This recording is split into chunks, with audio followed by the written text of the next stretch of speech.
This weekend we enter into the time known as Passion Tide. It's this kind of shorter period at the end of Lent, the last 2 weeks of Lent, where we focus on Christ's hiddenness as he is hidden before his passion and death.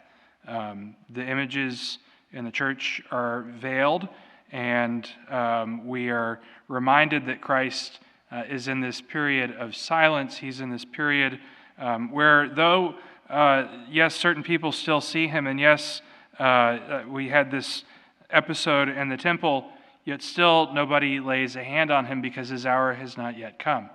And we enter into this time of Passion Tide in a particular way to make us long all the more for Christ. We know that Christ has already been risen from the dead. We know that he has already triumphed and conquered over sin and death, but yet we allow for this time as a real intense preparation as we approach Easter. It's almost Easter.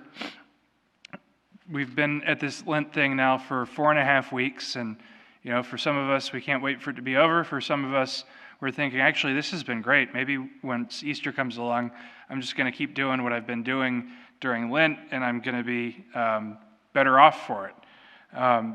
Whatever the case may be, we cannot allow ourselves to grow lax in these final moments of Lent, in these final 2 weeks. Rather, we have to ask the Lord for his grace, even though we may not see him as clearly as we desire to. We have to ask the Lord for his grace, even though he may be in hiding. We have to ask him for his grace, even though that temptation may be there to say, well, I've done a good enough job for 4 weeks, a month. That's a good chunk of time. I'm just going to kind of pretend it's Easter already. No, rather, in this time, we say, no, I'm not going to pretend that it's Easter already.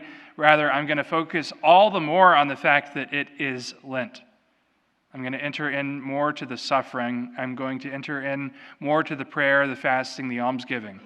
Perhaps if I haven't done what I've intended to do these last 4.5 weeks, these last 2 weeks can really be the opportunity for me to start again and say, okay, Lord, I'm giving you these 2 weeks completely.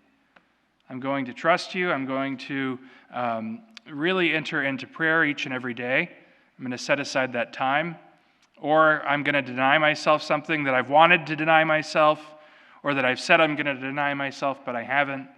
And I'm going to allow you, Lord, to work in my life in a new way, so that indeed when we do arrive at Easter, when we do celebrate the resurrection, we will have properly prepared ourselves by longing for that Lord who indeed is risen.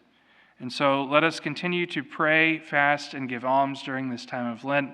Let us ask the Lord that he would be able to show us his face, even if we can't see it. I know that doesn't make any sense.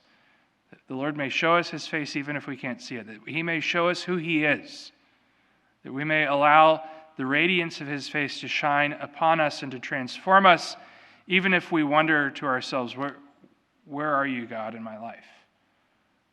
Allow him to shine upon you. Allow him to shine the light of his face upon you in the unexpected ways, in the silent ways, in the ways in which perhaps others won't see it, so that we may indeed continue to give glory to God, who soon will be risen from the dead.